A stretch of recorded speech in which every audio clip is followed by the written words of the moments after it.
MarTechTalk, the live webinar with no presentations, no PowerPoint, just talk. Hello, and welcome to this week's edition of MarTechTalk.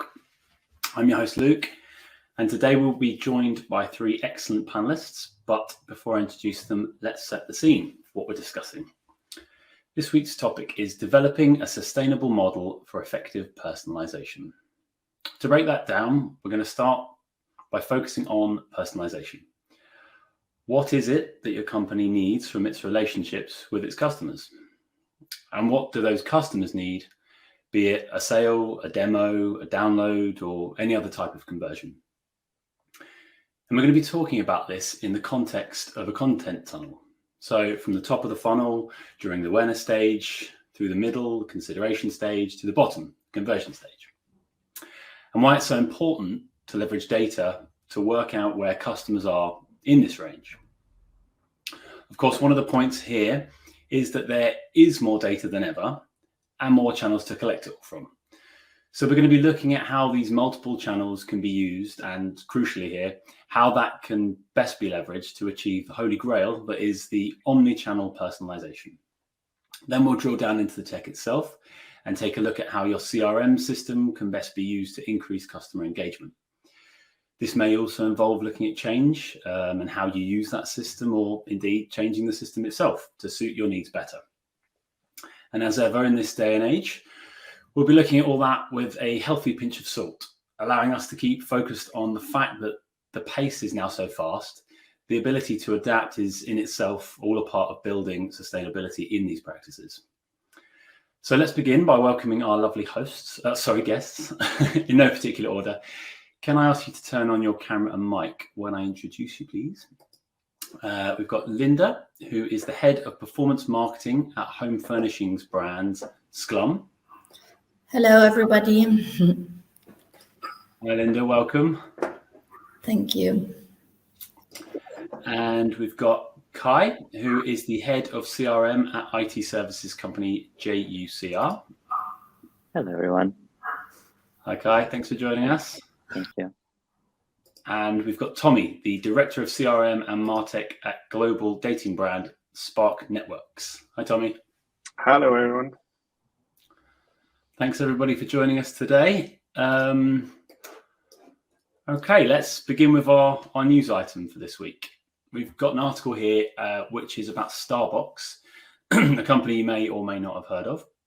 This company's released an AI engine which is able to analyze historical data to create highly personalized campaigns for each merchant.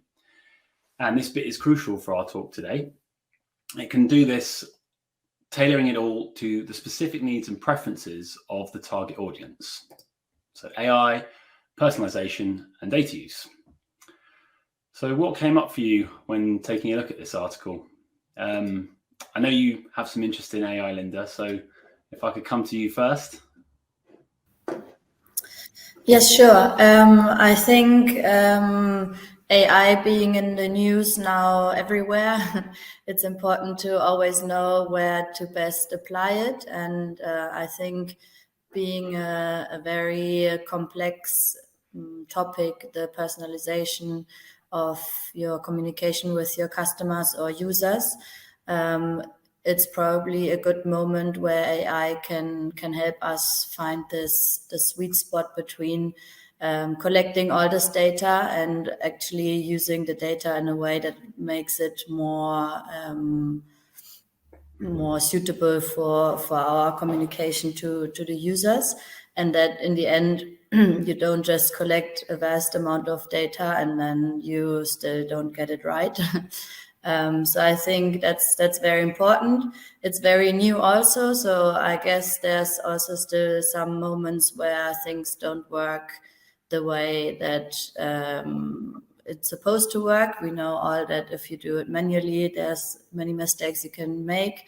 So trusting completely in an AI solution, I guess, will also take some time for the perfect adaptation, just to make sure that what the data you feed your AI modeling or your algorithm actually then has the outcomes that you want to have.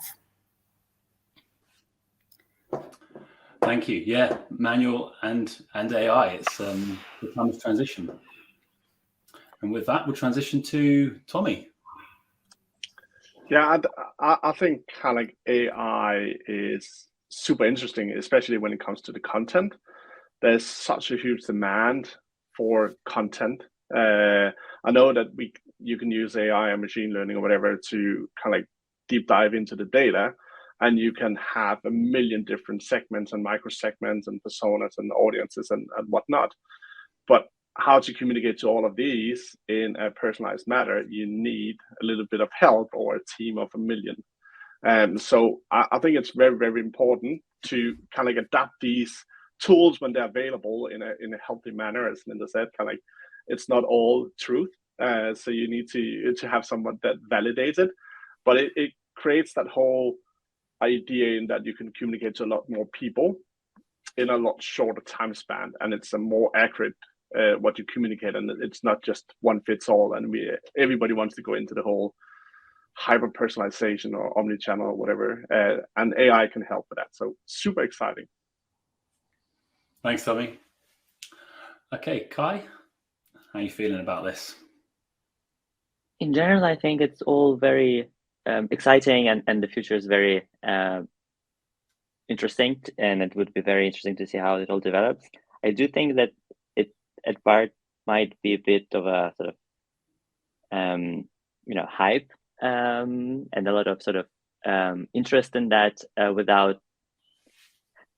To me, it's quite important to understand whether the use of AI is regulated. The latest developments in Europe especially tell us that anything AI, especially ChatGPT, like with the current temporary ban in Italy, I think it's all still very new and very sort of developing. So jumping on this wagon might not be the best case for everyone. Although in general, I do think that the use of AI in the case of data analysis and content generation, it's all very sort of interesting and promising and could bring a lot of value. But sort of echoing what my what the rest of the group mentioned, that I think it's all great in theory, but in practice you still need to make those mistakes, and you still need to learn before you can jump and automate everything and delegate everything to AI. So I think there should definitely be a balance between what the automation and the use of machine learning and AI for personalization purposes. But it all should start probably with those manual tests, just to see whether the results are applicable and where you can find those routes to develop and to go further into. So I think it's we're still at the very beginning of the journey. It's going to be huge, and it's already huge. But I think it's just the implications and the application of AI would just increase drastically. So I think for us, also as marketers and as kind of professionals, it's quite important to be aware and be sort of to be knowledgeable about those things, and to be sort of hands-on in many aspects. But yeah, I think it's a very exciting, and it's very exciting to see how it's all going to grow and develop. Yeah, exciting times. Thank you, Kai. Yeah, one of the things I noticed all of you mentioned there was error, and the fact that AI is probably going to make errors, but then so are people at the moment. So I think that's a nice sort of segue into our first point about, is personalization working? Is it working now as it stands? And that in the context of understanding where your visitors are in the content funnel. The way it's done now, is it working? And I suppose comparing that to how it could be done. Linda, can I pass over to you on this one?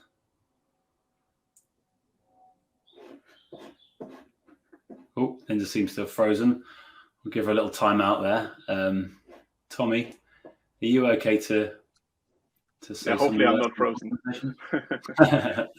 No, I think kind of like personalization today, it's working if it's done correctly. I haven't seen many examples, to be honest, that personalization is working in the full entirety. You can do a lot of different things, life cycle marketing, try to hit the right consumer at the right time, etc., etc. But overall, I think there's still a lot of improvement to be done. And from what I've seen is that we probably do it a little bit as well. Like you want to personalize certain areas, and then you slag off where you see the least return of investment, right? So you kind of that's kind of the disconnection in the personalization is that you really want to, but you don't have the resources and the manpower to do it 100%. So you kind of go in and say, yes, we can do it for this because we really need to convert users at this stage somehow, and then we do like localization, personalization, right, messaging, throw a bunch of data in, and once we kind of get them in the funnel, then it's kind of like, okay, more general messaging, more generic communication, and kind of leave it a little bit. And once they kind of start to get out and churn, then kind of like, oh, let's do a lot of personalization again to get them back. So I definitely think there's a disconnect in the full journey. We all want to get there, but I haven't seen many that kind of have succeeded.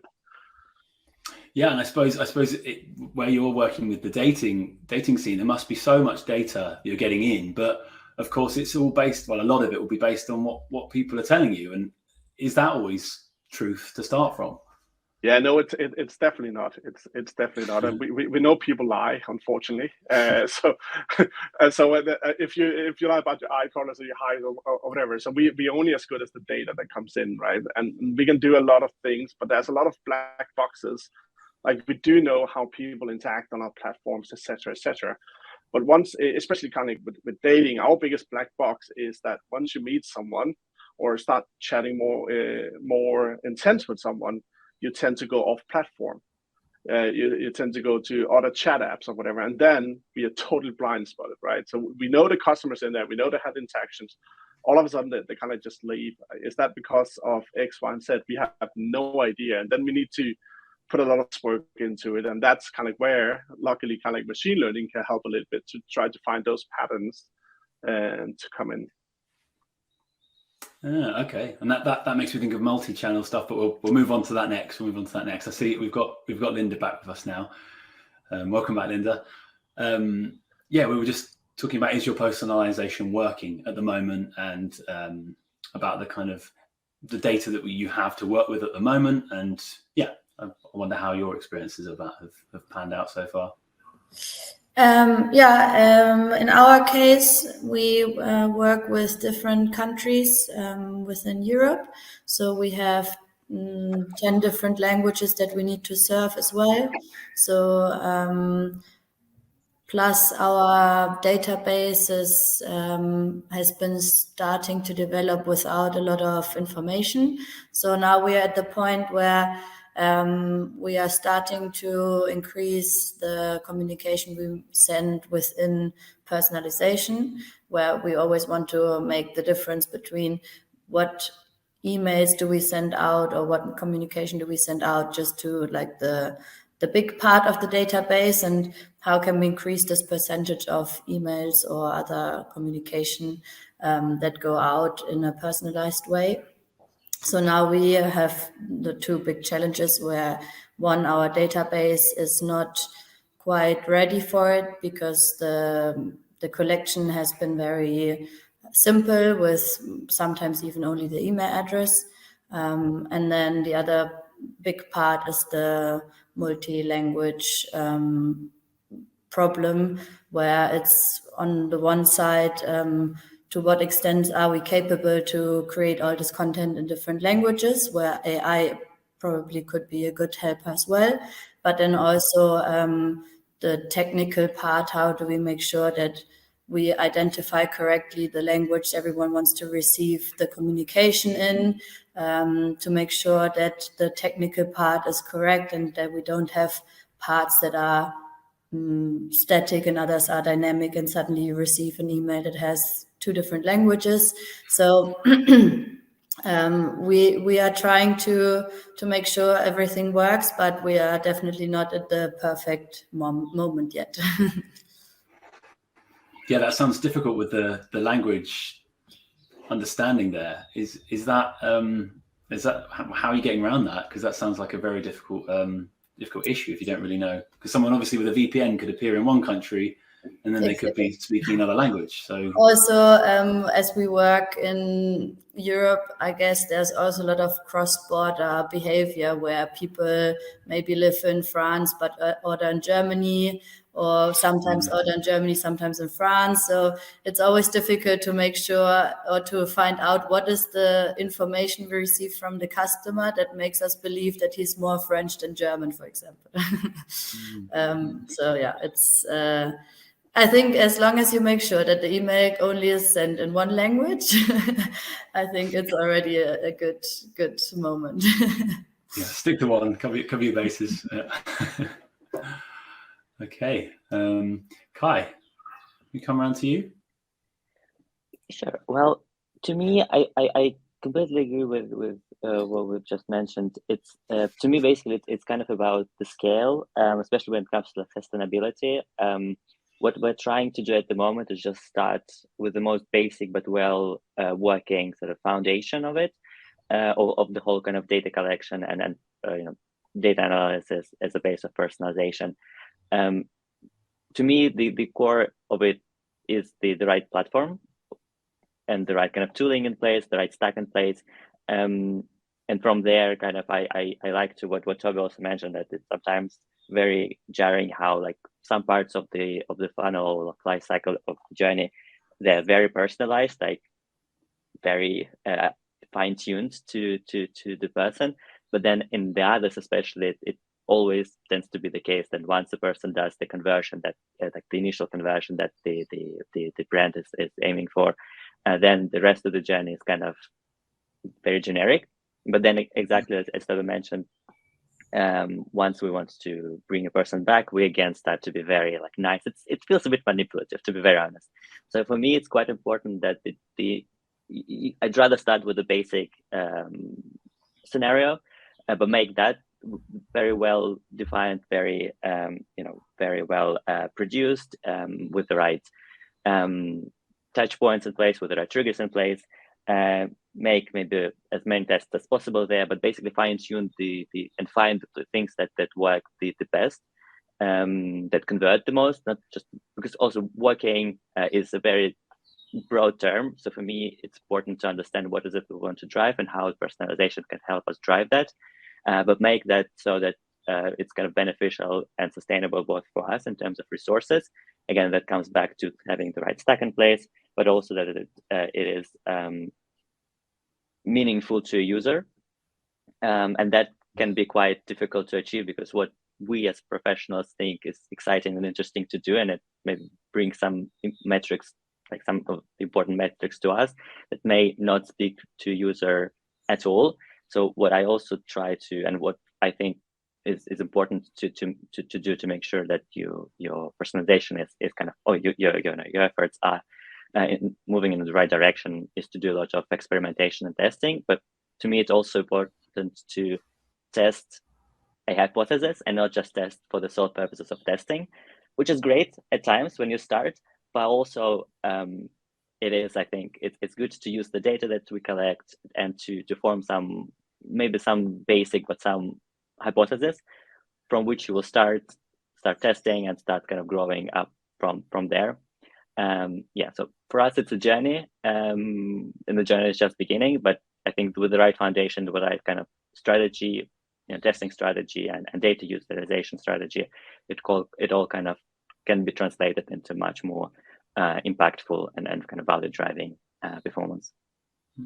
Thanks. Yeah, no, that strategy, it jumped out at me when you said about conversions and then after the conversion, how everything then changes. Have you had experience of that, where you start again or you then continue from that base? That's very interesting. It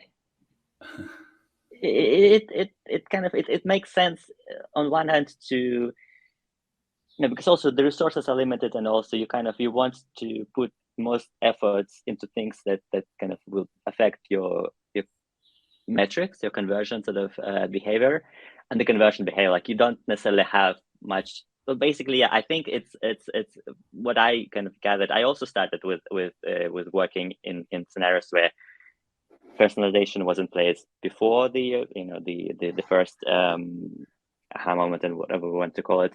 But then once we noticed the once churn started, once the retention would go down, we would again try to bring users back with more of a personalized offers or personalized content.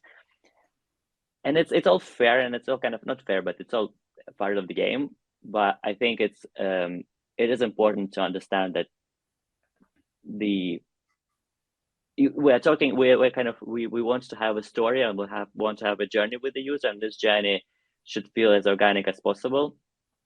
And having your efforts, focused on kind of specific elements of that journey feels a bit disingenuous. So what I eventually started doing is, again, kind of trying to reduce the scope and trying to maybe scale it down a little bit, but rather make the entirety of the journey for a particular user, make it more personalized. Maybe not as cool as some high tech or high complex scenarios. Make it a bit more simple, but make it a bit more organic. And then from there, kind of basically scaling it down, making it perform, making it better, and then growing up again, which could contradict with some metrics that you want to drive, because scaling down tends to have a kind of a drawback on some elements. I think it's all about kind of communication, about the strategy within the company as to what we want to achieve, whether we want to achieve short-term, just reach certain metrics, be it churn or whatever, churn reduction or whatever, or we want to make a long-time sort of journey and a long-time sort of experience with the user. So I think it's, again, going back to testing. It's all a lot of testing internally and externally, trying to figure out what you want to achieve and how we want to get there. Thank you. Yeah, I like the idea of this minimalism and this sort of simplicity. And I'll be interested to hear what you have to say on our next point. I'm going to go back to Linda now, but we're going to be talking about the omni-channel personalization and how we're pulling these multiple channels together and how to avoid mistakes when doing that. And yeah, simplicity jumped out at me there. But Linda, what's your experience in that area? Talking about omni-channel and not making mistakes, and then also what happens with your customer once, in our case, they've bought. We also have a big problem there, because sometimes we get customers that don't receive their packages on time, or sometimes they receive faulty products. So how can we personalize our communication to customers, making sure we don't send messages that go against other communication that maybe even is happening in other departments. So for now, we don't have this omni-channel data collection in place to be able to actually know exactly what customer we can impact with what kind of message.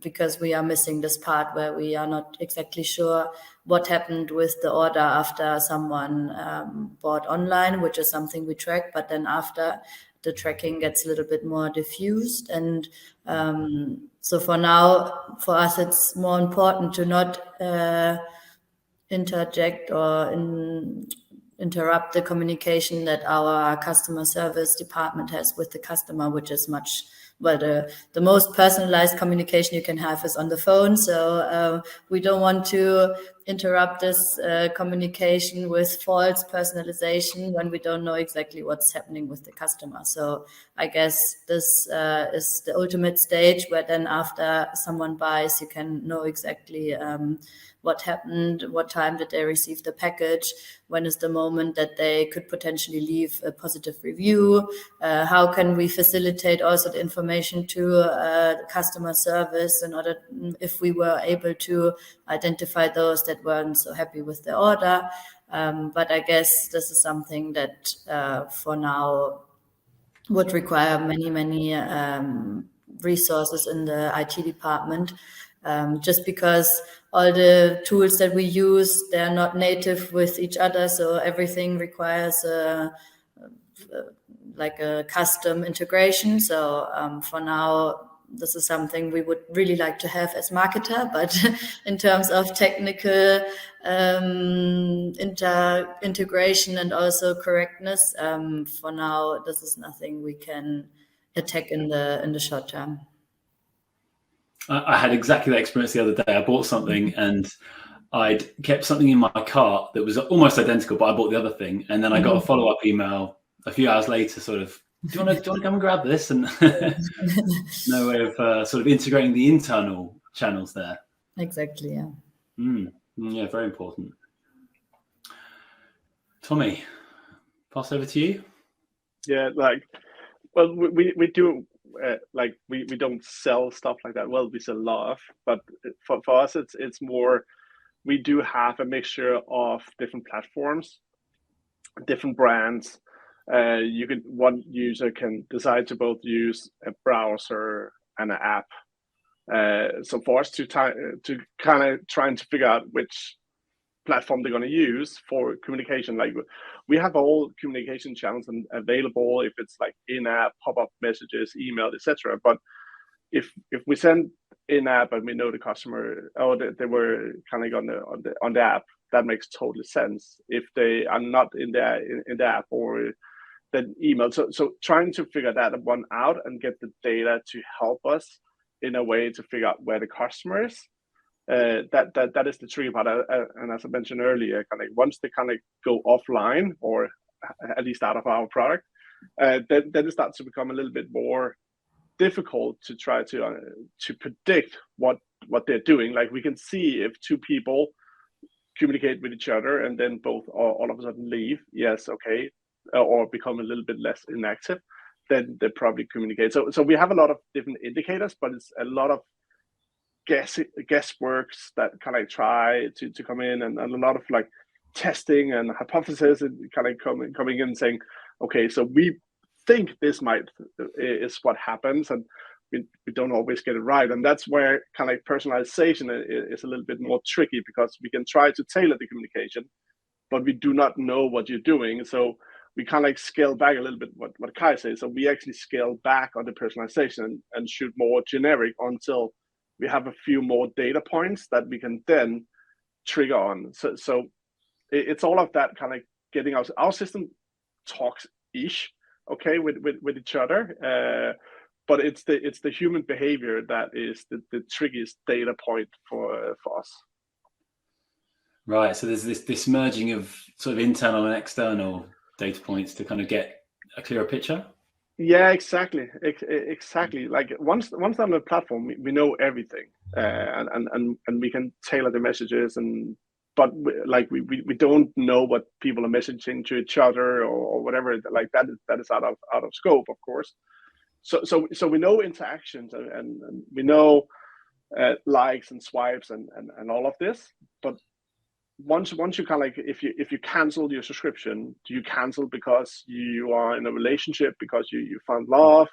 Did you cancel just because you didn't like the product? Did you so there's a lot of things, and yes, we can do exit surveys. We also know people just click on those and not necessarily give you the right reason.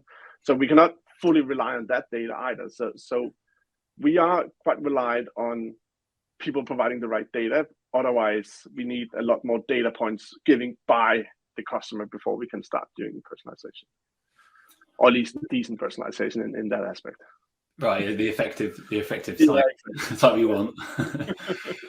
So this sort of personalizing this life cycle is kind of based on the responses, and without them you're hypothesizing. Yeah, exactly. Like we can send communication, and based on the user's reaction to that communication, we of course then can start predict the next kind of the next logic step that they're going to take and what to communicate. But we need to get that first before we can start doing more personalization. So it's that mixture, and that's why I kind of like I said earlier, is it's difficult for having personalization from A to Z because you don't have all the data available. So you need sometimes to just throw a dart and see where it hits, and then go from there with kind of like all the rings in the water. Mm-hmm. I'm interested with that particular app. Obviously, once you get to the end, as you say, if you found love, it's off you go. And And at the other end, I suppose when you're kind of at the other end of the funnel, are they shopping around between apps? Is that the kind of the browsing kind of stage you're facing? Yes, So we know that people tend to have 2 to 3 dating apps once you're in that. Not all is ours, of course, sadly. But we also know like some actually have multiple apps within our group. So for us, whenever we do special offering or communication, even it might be a different brand, but we don't have it tailored and personalized in a brand kind of way.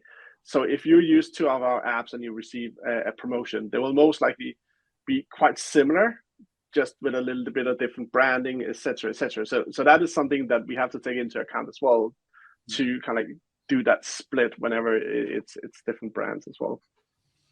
And are these brands speaking to each other? Are you pulling data? You're sharing that between those brands? Some of them are, yeah. Some of them are overlapping. Some shares the same pool, but it is two different apps. But they can share the same database at the end. Oh, okay, yeah. Because I'm just thinking what Linda was saying about the internal sharing that data. It must be quite helpful to have those different points. Yeah, and we definitely see like it is a little bit strange that we can see a French person using one app in English, even though French is available, and then the other app he uses in native language.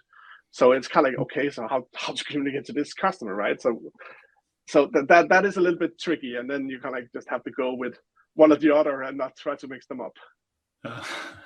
Covering all their bases there. Yeah. Okay, thanks, Tommy. Kai, we're okay to move on to you now. It's a lot of interesting points already mentioned, and it's really interesting to hear.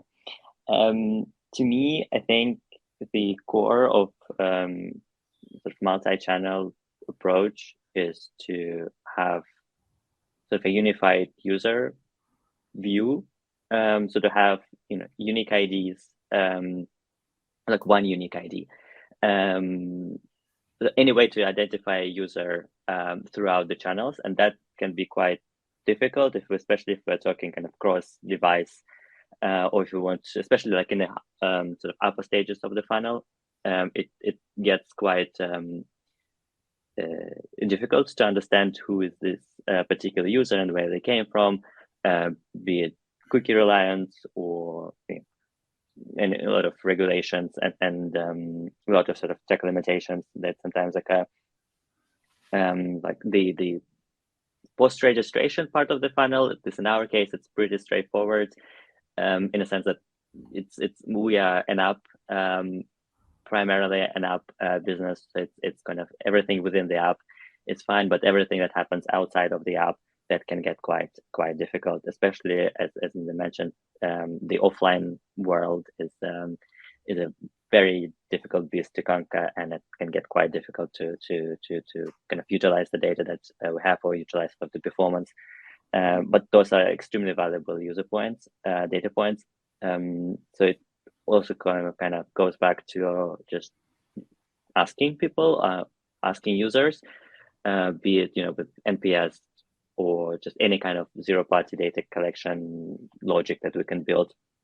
And that's very useful, but that could also, in many cases, that can result, as Toby mentioned, people lie, and people, well, I mean, we all do, and it's sort of the kind of fine from the customer journey, but it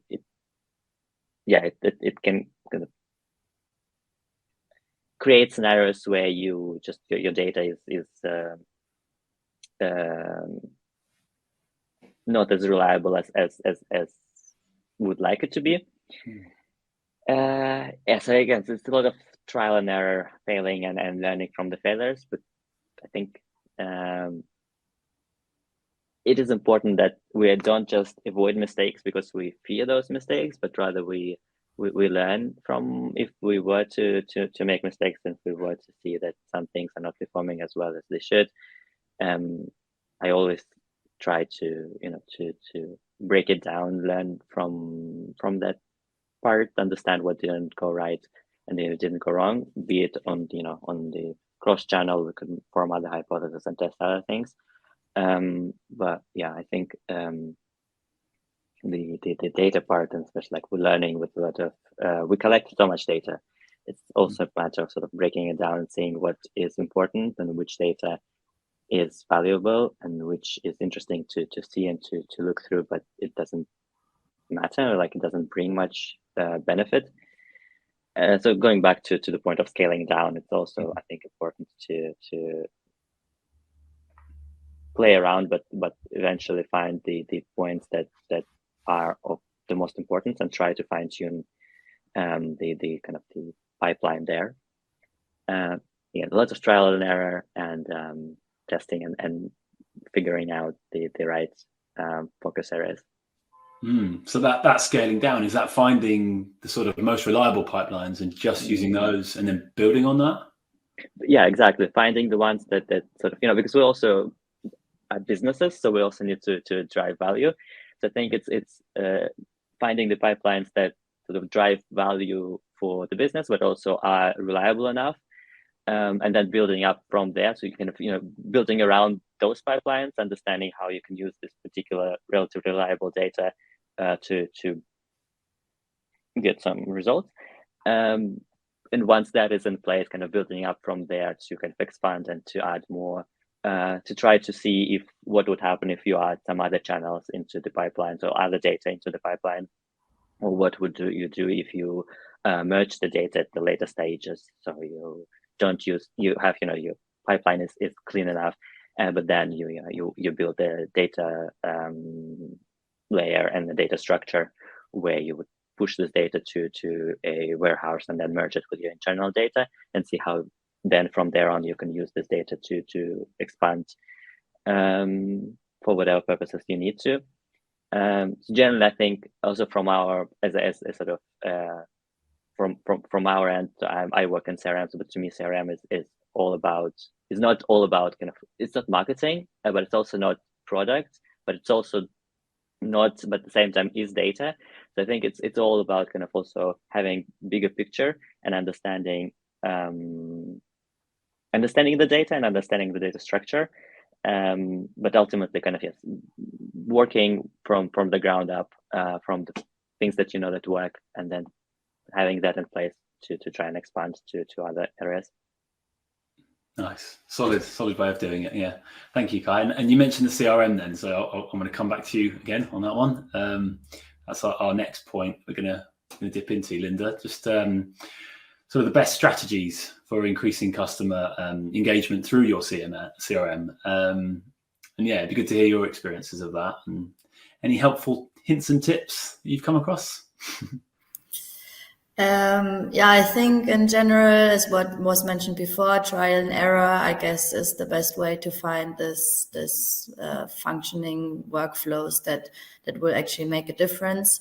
I think being very agile and deciding when something doesn't work, so don't sit too long on something that you already know is not the metrics or the volume that you want it to be. So not be too scared to find new ways, be creative. I think sometimes we are so set in our ways of how we do things that we forget to think about new ways of interacting with the customers or the users.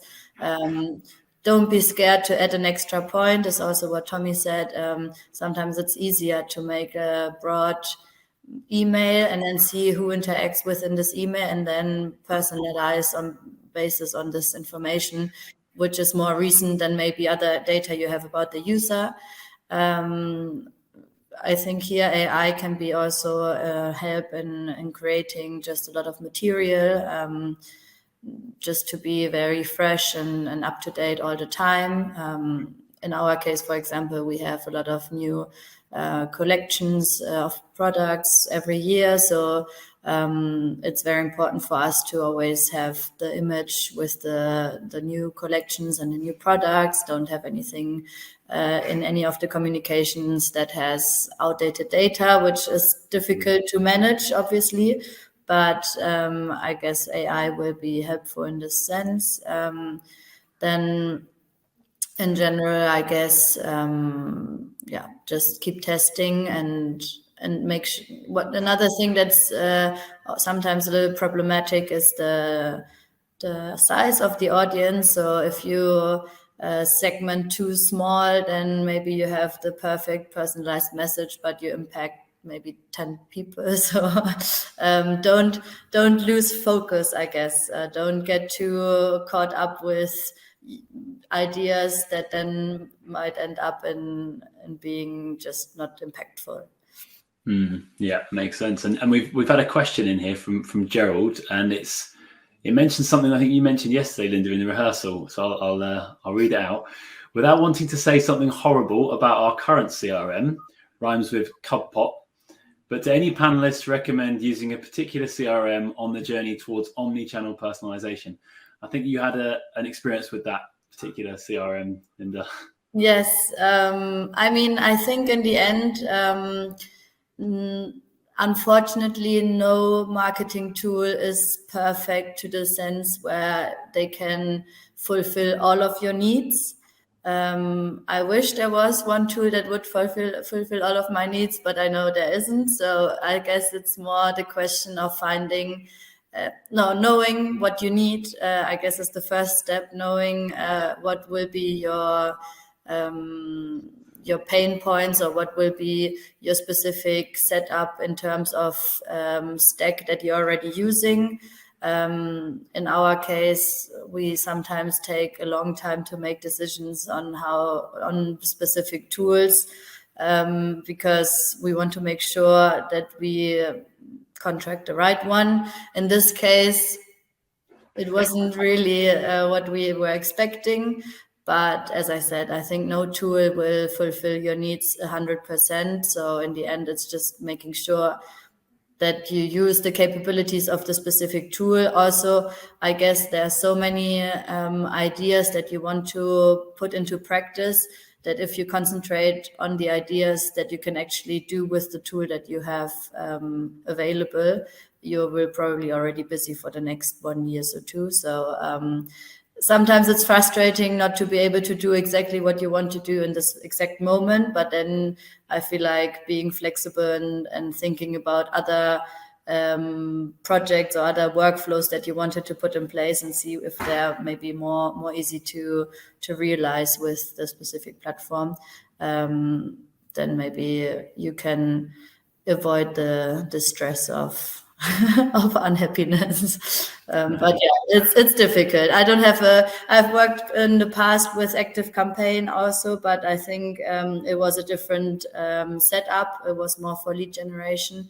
And in this sense, it worked very well for us, but I don't know how it would work now, being a CRM also integrated with a catalog of products, for example. So I feel like every tool has their downs and ups, and in the end it's just try to make things work the best way possible. Okay, thank you, Linda. And I know, Tommy, you mentioned that you had a few CRM systems. I'm just conscious of time. I want to get you all a mouthpiece to share on that front, but how have your experiences been with these many CRMs you've used or you do use? No, I can just second what was just said. Like for me, it's not necessarily the CRM tool that is the most important thing. You should probably, or at least that is my experience, that make sure that your data is there, and then you can plug and unplug a CRM tool as you go along, as you mature. I've seen too many cases of overshooting a CRM tool or CRM tools being oversold. Yes, they can build a rocket ship with a CRM tool, but you will not get there until year 5. And until that, you don't get the full value of it. So make sure that your database or a CDP or whatever you have kind of like as a middle layer is intact, and then you can kind of like start adding on top of that to utilize the CRM tools in the roadmap that you have built from where you want. Like you're not going to get a tool and then get hyper personalization within 6 to 12 months. That's simply not going to happen. So be realistic and choose what you need now for a short future, and then the tool might evolve as you involve. Who knows if you have a good relationship with the company. Otherwise, be prepared to swap out in a couple of years to something that can do what you then set out to do. Nice. Thank you, Tommy. And Kai, how's your CRM life? Well, I completely agree. And I think for the CRM purposes, tooling especially, I like to kind of break it down and understand what is it that we want to achieve, because there are so many tools, but most of them are similar, but there are some particular ones that are focused on e-commerce, and some others that are focused primarily on app businesses, and it's quite sometimes difficult to make one work for another. Like we're working in an app, primarily app focused environment, so I would personally not prefer to go with HubSpot kind of tool, because there are others that rhymes with craze. I don't know. They are more app focused, and that's kind of why when I was choosing the platform for this particular company, you need to understand what the environment that you're working with, where the primary user base are, and then kind of you will already, when going through different platforms, you'll already sort of understand which ones are focused on which particular elements. So you can narrow it down from there. But also trying to understand what it you want to achieve. And as Tommy mentioned, it's a lot of time would go into getting enough information to go into this kind of personalization, especially omnichannel wise. But it will never even get there unless you have the right data structure and the right data. You don't collect enough data, because the platform will not collect data. Well, it will collect some data, but it will not collect data, within your platform. So you also need to work a lot with the product and with the development side of business to actually ensure that the data is collected and the data that you're collecting is correct and is reliable. Then you need to ensure that the pipelines, CDP, or any kind of other way that you are collecting and storing the data, that those are kind of robust, but at the same time they are dynamic enough that the data is updated regularly, that the data is reliable, and the data is sort of is you're collecting data on the user, but rather than collecting data on future performance. Like if you store data with a unique user ID and then you have all the information that you need, then from that perspective, it would be easier to connect whatever platforms you want to connect, because then you will kind of ID to ID, so the user will be identifiable throughout. So it's a lot of kind of start with the ground zero, start with understanding your needs and your kind of your setup, correct the setup or like improve the setup before jumping into the high-tech CRM tools. But when selecting a CRM tool, it kind of needs to answer your setup and your needs. Once you start working in it, it kind of gets easier, and you get to understand like already from just the look of it, or like from reading or like attending a demo. But starting can be quite difficult. So it's a lot to also trial and error. But unfortunately, those are very expensive trial and errors. So it is kind of nice to reading and understanding. I was going to say, nice to start off with that solid base and play it safe and build exactly. From there. Yeah. Well, thank you very much, guys. Thanks all of you. We've come to the end already. It's flown by. I don't want it to end, but we'll have to wrap up. And we usually end on a little question. So I think a good one for this week would be AI for personalization. Just 2-word answer. Would you want it now if you had choice, or would you want to wait until it's a little bit more developed and start onboarding it in a year? So now or wait? Linda? Now. Tommy? Now, I second that. Yeah, Kai? Now for playing it with it, and later for deploying it to a user. Okay. Okay, thanks guys. Thank you very much for joining us today. And everyone will be back next week on the 18th of April at 3:00 BST. And we'll be talking pivoting towards your cookieless future. I'll hopefully see you then.